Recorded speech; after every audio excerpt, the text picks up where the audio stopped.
आप सभी दर्शकों को प्रीति सिंह का नमस्कार और स्वागत है आप सभी का संस्कृति यात्रा के इस नए अध्याय में।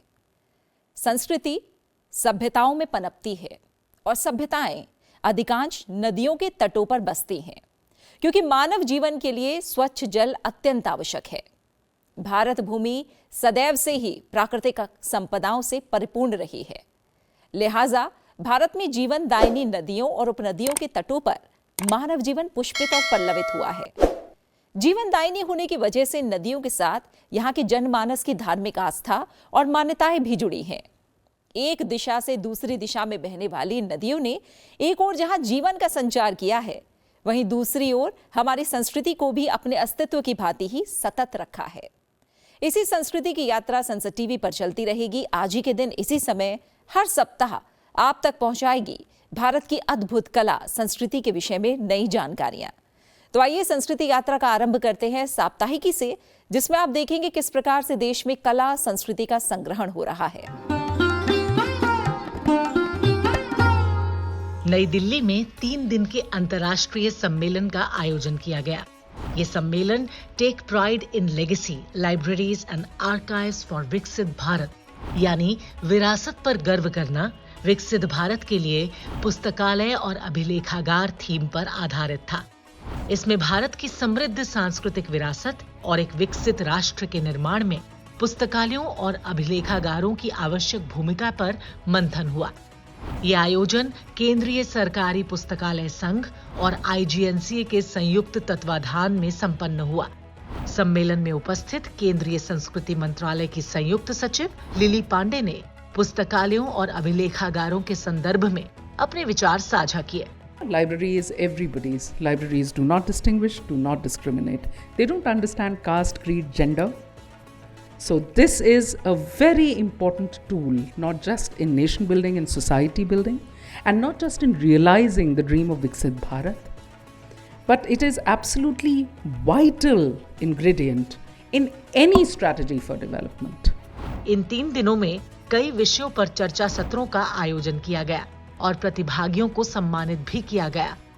इस दौरान रंगारंग सांस्कृतिक प्रस्तुतियों का भी आयोजन किया गया, जिसमें राजस्थान के घूमर और महाराष्ट्र के लावणी डांस ने दर्शकों को झूमने पर मजबूर कर दिया। सम्मेलन के समापन सत्र में IGNCA के अध्यक्ष राम बहादुर राय और केंद्र के सदस्य सचिव डॉक्टर सच्चिदानंद जोशी भी उपस्थित रहे और पुस्तकालयों और अभिलेखागारों के संदर्भ में अपने अपने विचार साझा किए। मैं ये कह सकता हूँ कि नई पीढ़ी में लाइब्रेरी के प्रति, किताबों के प्रति एक जागरूकता है।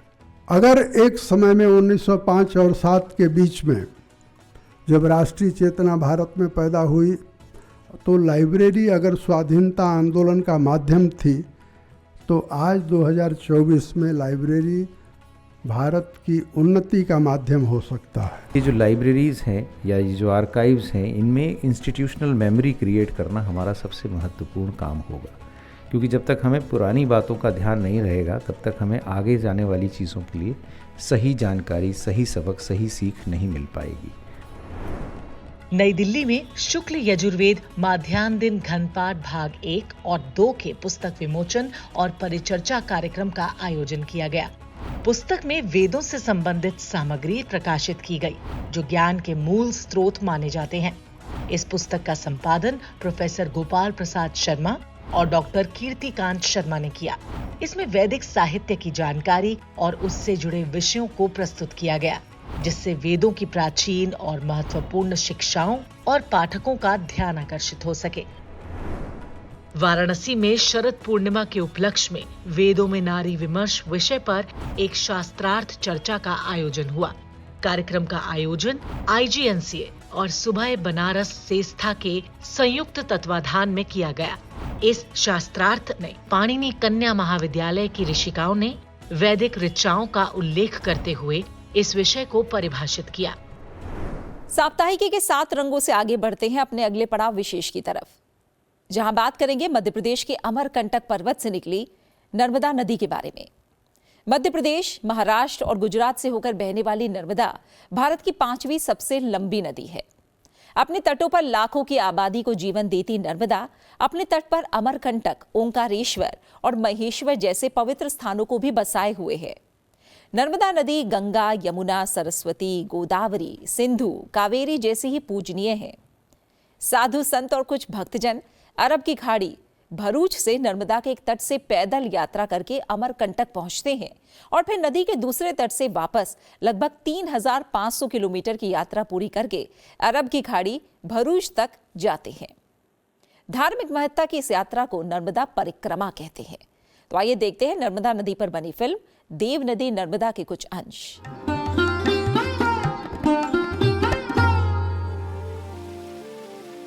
स्कंद पुराण के अनुसार देव नदी नर्मदा का अवतरण आकाश में स्थित भगवान शिव के शिवलोक से हुआ है। इसीलिए जो लोग नर्मदा और अमरकंटक की यात्रा करते हैं वे ब्रह्मा, विष्णु और शिव लोकों में विहार करते हैं।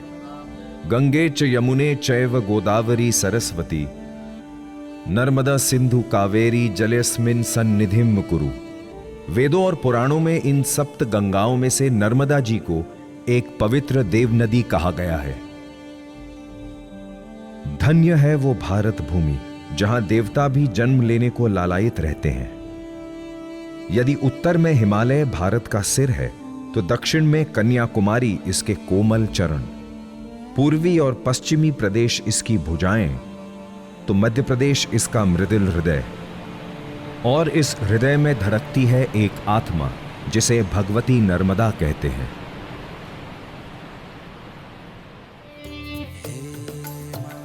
मध्य प्रदेश के अमरकंटक से निकलकर गुजरात के भरूच के पास अरब सागर की खंबात खाड़ी में विलय होने तक नर्मदा नदी लगभग 1312 किलोमीटर का लंबा सफर तय करती है। ये गोदावरी और कृष्णा नदी के बाद भारत के अंदर बहने वाली तीसरी सबसे बड़ी नदी है, जबकि भारतीय प्रायद्वीप में बहने वाली 5वीं सबसे बड़ी नदी है। नर्मदा उद्गम कुंड। नर्मदा कुंड नर्मदा का उद्गम स्थल है। यहीं से नर्मदा प्रवाहमान होती है।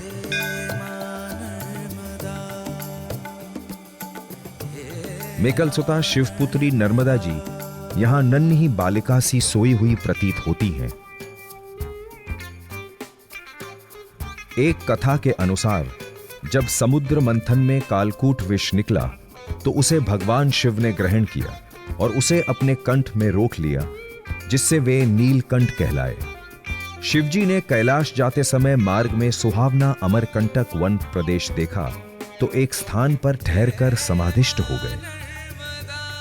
उस समय उनके कंठ के पसीने से एक सुंदर कन्या का जन्म हुआ। उस कन्या ने शिवजी को समाधिष्ट देखा तो वो भी तपस्या में लीन हो गई। भगवान शिव की जब समाधि टूटी तो उन्होंने इस कन्या को देखा। तब भगवान शिव ने उस पर प्रसन्न होकर 4 वरदान दिए। प्रलय काल के बाद भी तुम्हारा नाश नहीं होगा, तुम सदैव अमर रहोगी। तुम विश्व में पापनाशिनी नदी के रूप में विख्यात होगी। मेरा हर पाषाण नर्मदेश्वर शिवलिंग के रूप में बिना प्राण प्रतिष्ठा के पूजित होगा। तुम्हारे तट पर मैं शिव और मेरी अर्धांगिनी पार्वती सदा विराजमान रहेंगे। अमरकंटक के ऋषियों ने इसका नाम रखा नर्मदा। नर्म का अर्थ है आनंद, दा का मतलब देने वाली। नर्मदा अर्थात आनंद को देने वाली। ये रव के साथ बही, इसलिए इसका नाम रेवा पड़ा। आज ये नदी नर्मदा, रेवा, रीवा, नर्मदा और नर्मदा आदि नामों से जानी जाती है। मेकल पर्वत के अमरकंटक से निकलकर 200 किलोमीटर तक सतपुड़ा के घने जंगलों के मध्य बहती हुई नर्मदा नदी जबलपुर पहुंचती है। मध्य प्रदेश का प्रमुख शहर जबलपुर। इस शहर पर पहले गोंड राजाओं का आधिपत्य था, पश्चात अंग्रेजों ने इस पर शासन किया।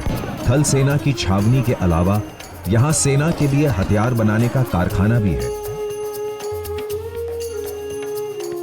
जबलपुर को संस्कारधानी भी कहा जाता है।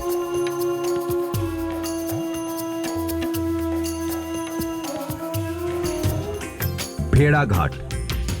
जबलपुर से 20 किलोमीटर दूर नर्मदा नदी की जलधारा खुले में नहीं बल्कि दूर दूर तक दोनों तरफ खड़ी नीली, गुलाबी और पीली चट्टानों के बीच से गुजरती है। ओमकारेश्वर ज्योतिर्लिंग। इंदिरा सागर से निकलकर नर्मदा जी ओमकारेश्वर के लिए चल पड़ती हैं। ओमकारेश्वर मंदिर मध्य प्रदेश के खंडवा जिले में मोरटक्का गांव से लगभग 20 किलोमीटर दूर मानदाता द्वीप पर स्थित है। मानदाता द्वीप पर नर्मदा और कावेरी का संगम होता है।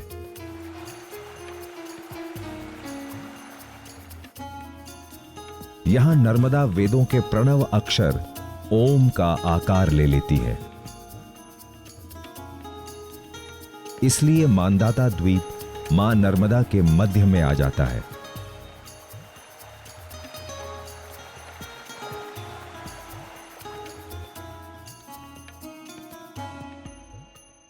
ओमकारेश्वर भगवान शिव के 12 ज्योतिर्लिंगों में से चौथा ज्योतिर्लिंग है।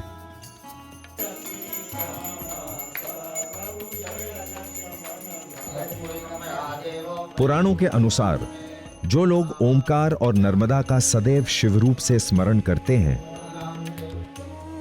उनका इस संसार सागर में पुनर्जन्म नहीं होता। कहते हैं सतयुग में राजा मानदाता ने नर्मदा जी के किनारे घोर तपस्या की थी।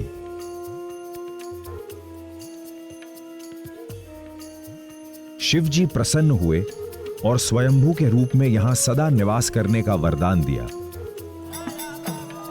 तभी से यह तीर्थ नगरी ओमकार मानदाता के नाम से जानी जाती है। महेश्वर।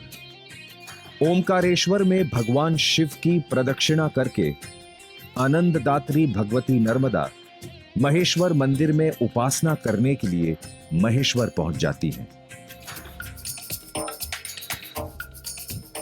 आदिवासी मेला। नर्मदा जी उत्तर और दक्षिण भारत की सीमा रेखा है। यह मध्य प्रदेश में लगभग 750 किलोमीटर चलती है। अपनी यात्रा जारी रखते हुए नर्मदा जी मध्य प्रदेश में इंदौर से लगभग 150 किलोमीटर दूर झाबुआ जिले में पहुंचती है। आदिवासी समाज में स्त्री पुरुष में ज्यादा भेद नहीं। दोनों की जीवन शैली भी एक जैसी है और उनके वैवाहिक अधिकार भी। इस मेले में एक परंपरा और है। जिस आदिवासी युवक को कोई लड़की भा जाती है और वो उससे शादी करना चाहता है तो लड़की से आई लव यू नहीं कहता बल्कि अपने प्रेम का मौन इजहार करता है। वो पान वाले की दुकान से मजेदार मीठा पान लेता है और लड़की के आगे बढ़ा देता है। यदि लड़की मुस्कुराकर पान का बीड़ा स्वीकार कर लेती है और पान खाने में उसे आनंद आ गया तो वो आंख मारकर एक इशारा करती है और पल भर में लड़का लड़की मेले से गायब हो जाते हैं। वे तब तक घर वापस नहीं लौटते जब तक उनके माँ बाप दोनों की शादी के लिए सहमति नहीं दे देते। दरअसल ये एक प्रेम विवाह करने की आजादी है जिसमें प्रेमी युगल भागकर शादी करते हैं। संभवतः इसीलिए इस उत्सव को भगोरिया कहते हैं। मध्य प्रदेश के झाबुआ से निकलकर नर्मदा जी भरूच में प्रवेश करती हैं। नर्मदा जी अनवरत बिना विश्राम किए चलते चलते अपने अंतिम पड़ाव गुजरात में सफर करती हैं।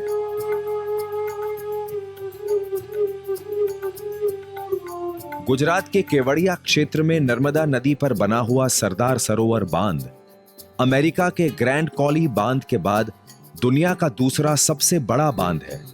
माननीय मोदी जी ने इस बांध से 3.2 किलोमीटर दूर साधु बेट स्थान पर लौह पुरुष सरदार वल्लभ भाई पटेल की 597 फीट ऊंची स्टैच्यू ऑफ यूनिटी प्रतिमा का भी शिलान्यास किया है। अरब सागर की खंबात खाड़ी में नर्मदा का सबसे विस्तृत और विस्मित करने वाला संगम होता है। ऐसा लगता है मानो आत्मा से परमात्मा का महामिलन हो रहा है।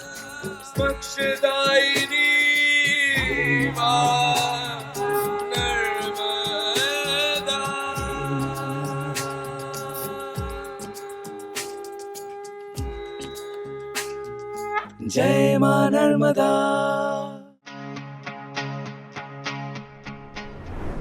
जैसे उपनदी, नदी और सागर जल के विभिन्न स्रोत हैं, वैसे ही संगीत की भी कई विधाएं हैं और भारत समृद्ध संगीत परंपराओं का देश है। यहाँ शास्त्रीय संगीत के असंख्य घराने हैं और हर क्षेत्र का अपना लोक संगीत है। संगीत की बात हो रही है तो चलिए बात करते हैं एक ऐसी गायिका की जो लोक संगीत, सुगम संगीत, पार्श्व संगीत और शास्त्रीय संगीत जैसी सभी विधाओं में पारंगत हैं। हम बात कर रहे हैं पद्मश्री मालिनी अवस्थी की। इन्होंने बनारस घराने की विदुषी पद्म विभूषण गिरजा देवी से विधिवत शास्त्रीय संगीत की शिक्षा प्राप्त की है। मालिनी जी को दादरा, ठुमरी, कजरी और चैती जैसी शास्त्रीय संगीत से प्रेरित विधाओं को जन जन तक पहुंचाने का श्रेय जाता है। अपनी इसी विशेषता के चलते मालिनी अवस्थी भोजपुरी, अवधी और बुंदेलखंडी समझने वाले श्रोताओं के बीच बेहद लोकप्रिय हैं। तो चलिए देखते हैं पद्मश्री मालिनी अवस्थी को अपनी यात्रा के अगले पड़ाव धरोहर में।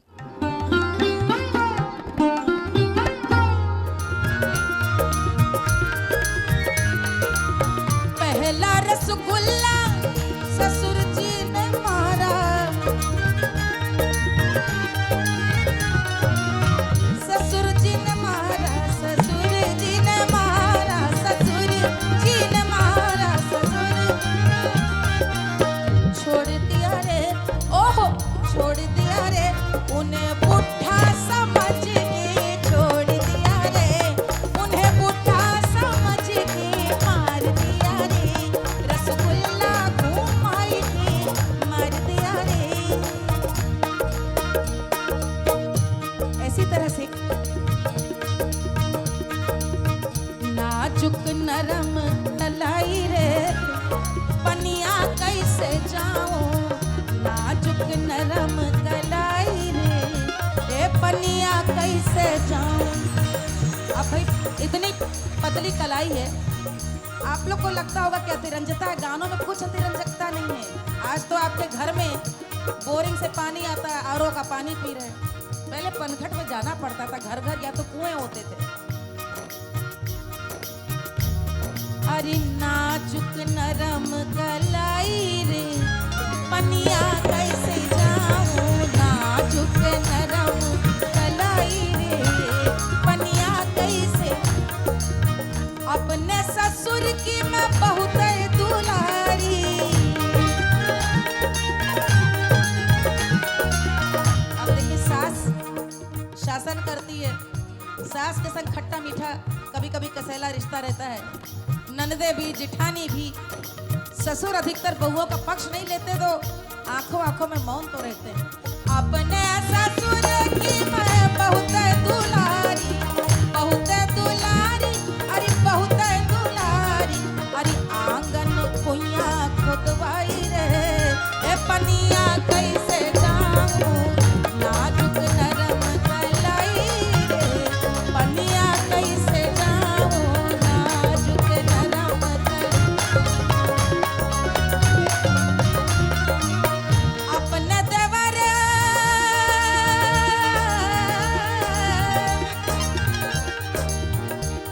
अरे अपने देवर की मैं बहुत ही दुलारी, बहुत ही दुलारी, बहुत ही दुलारी, अपने देवर की मैं बहुत ही दुलारी,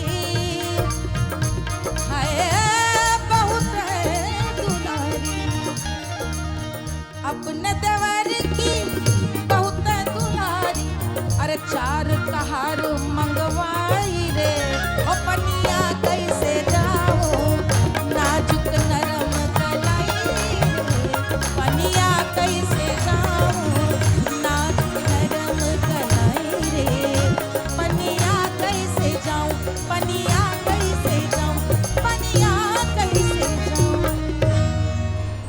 मालिनी अवस्थी का कर्णप्रिय संगीत सुनने के बाद आगे बढ़ते हैं संस्कृति यात्रा के आखिरी पड़ाव माटी सुगंध की ओर। विकास के दौर में सिमटते हुए गांव में जो धरोहर बची है उसका संरक्षण करने की एक विस्तृत परियोजना संस्कृति मंत्रालय द्वारा चलाई जा रही है, मेरा गांव मेरी धरोहर। इसी प्रयास की एक झलक देखिए संस्कृति यात्रा के अंतिम पड़ाव माटी सुगंध में। इसमें आज आप देखेंगे गोवा का एक ऐसा गांव जो अपनी प्राकृतिक सुंदरता और शांत वातावरण के लिए जाना जाता है और पर्यटन की प्रचुर संभावनाएं लिए हुए है। तो चलते हैं गोवा के गांव अगोंडा।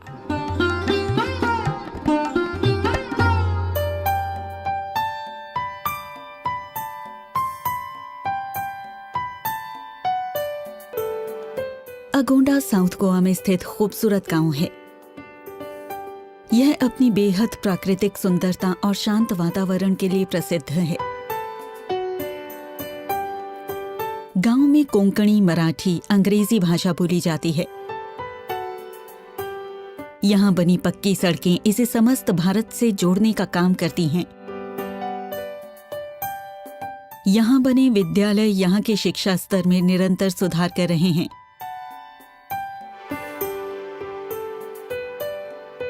गांव में बने सरकारी स्वास्थ्य केंद्र प्राथमिक उपचार करने में सक्षम हैं। गांव कृषि प्रधान है। यहाँ मुख्य रूप से धान और काजू जैसी फसलें उगाई जाती हैं। गांव के लोग मछली पालन भी करते हैं। कई लोगों की गांव के मुख्य बाजार में दुकानें हैं। गांव अपनी संस्कृति से जुड़ा हुआ है। इसे 16वीं शताब्दी में पुर्तगाली आपने वासित शासन में आना पड़ा और 1961 में भारत ने गोवा को शामिल कर लिया। अगोंडा विभिन्न सभ्यताओं से भरा हुआ इतिहास रखता है। गणेश चतुर्थी, दिवाली और क्रिसमस यहाँ मुख्य रूप से मनाए जाते हैं। इन त्योहारों में यहाँ की संस्कृति सम्मिलित दिखती है। यहाँ के बीज अपने नीलम से नीले पानी और पन्ने से हरे नारियल के पेड़ों को समेटे किसी सुंदर आभूषण सी प्रतीत होती है। भारत के सांस्कृतिक इतिहास का एक महत्वपूर्ण हिस्सा अगोंडा अपने हरे भरे वातावरण और अपने अतुल्य धार्मिक इतिहास के कारण पर्यटन के लिए आदर्श है। यहाँ के निवासी अपनी खूबसूरत मुस्कुराहटों के साथ आपकी प्रतीक्षा कर रहे हैं।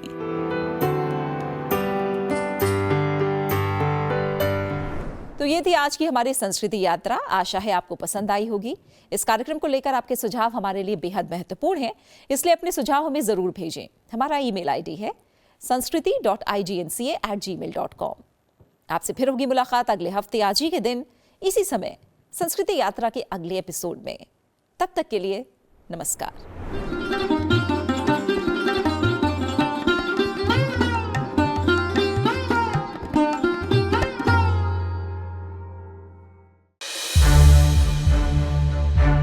To watch more programs of Sunset TV, subscribe to our YouTube channel and don't forget to like and share them.